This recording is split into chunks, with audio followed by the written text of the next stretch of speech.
ទាន់ដិតចំនួន900នាក់ស្នើសុំបន្ធូរបន្ថយទោសនិងលើកលែងទោស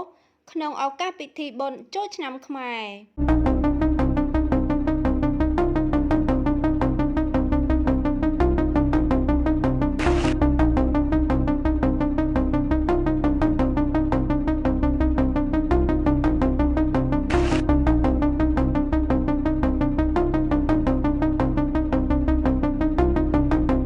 រាជធានីភ្នំពេញ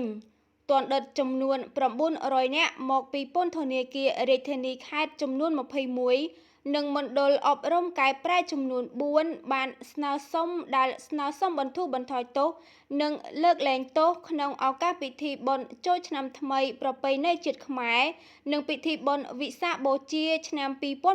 2025សំណើនេះបានដាក់ក្នុងកិច្ចប្រជុំរបស់គណៈកម្មការថ្នាក់ជាតិដើម្បីពិនិត្យនិងវាយតម្លៃបញ្ជីឈ្មោះទាន់ដិតដែលស្នើសុំបន្ធូរបន្ថយទោសនិងលើកលែងទោសក្នុងឱកាសពិធីបុណ្យចូលឆ្នាំថ្មីប្រពៃណីជាតិនិងពិធីបុណ្យវិសាខបូជាឆ្នាំ2025កាលពីរសៀលថ្ងៃទី11ខែមេសាឆ្នាំ2025នៅទីស្តីការក្រសួងយុត្តិធម៌ក្រោមការដឹកនាំឲ្យឯកឧត្តមកើតរិទ្ធឧបនាយករដ្ឋមន្ត្រីក្រសួងយុត្តិធម៌និងជាប្រធានគណៈកម្មការថ្នាក់ជាតិពិនិត្យនិងវាយតម្លៃបញ្ជីឈ្មោះទាន់ដិតស្នើសុំបន្ធូរបន្ថយទោសនិងលើកលែងទោសកិច្ចប្រជុំនេះមានការអញ្ជើញចូលរួមពីសំណាក់ឯកឧត្តមលោកជំទាវលោកស្រី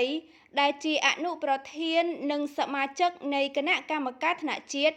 តំណាងអัยការទទួលបន្ទុកមណ្ឌលអប់រំកែប្រែទាំង4និងប្រធានមណ្ឌលអប់រំកែប្រែទាំង4ព្រមទាំងមន្ត្រីជំនាញមួយចំនួននៃក្រសួងយុត្តិធម៌និងក្រសួងមហាផ្ទៃ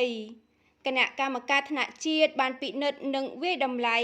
លើបញ្ជីឈ្មោះទាន់ដិតស្នើសុំបន្ធូរបន្ថយទោសនិងលើកលែងទោសក្នុងឱកាសពិធីបុណ្យចូលឆ្នាំថ្មីប្រពៃណីជាតិចំនួន494នាក់ស្រី35នាក់និងពិធីបុណ្យវិសាខបូជាចំនួន406នាក់ស្រី41នាក់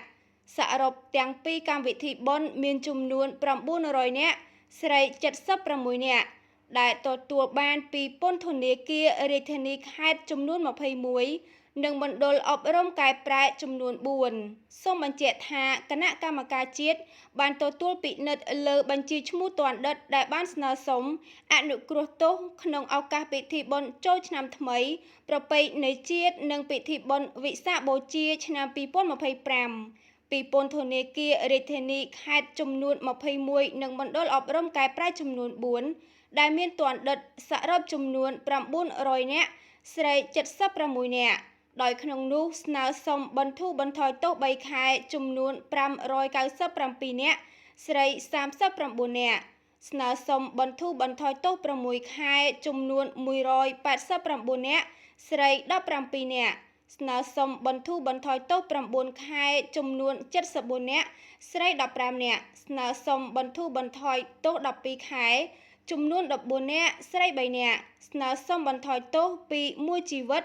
មកត្រឹម30ឆ្នាំចំនួន2នាក់ស្នើសុំលើកលែងទោសចំនួន24នាក់ស្រី2នាក់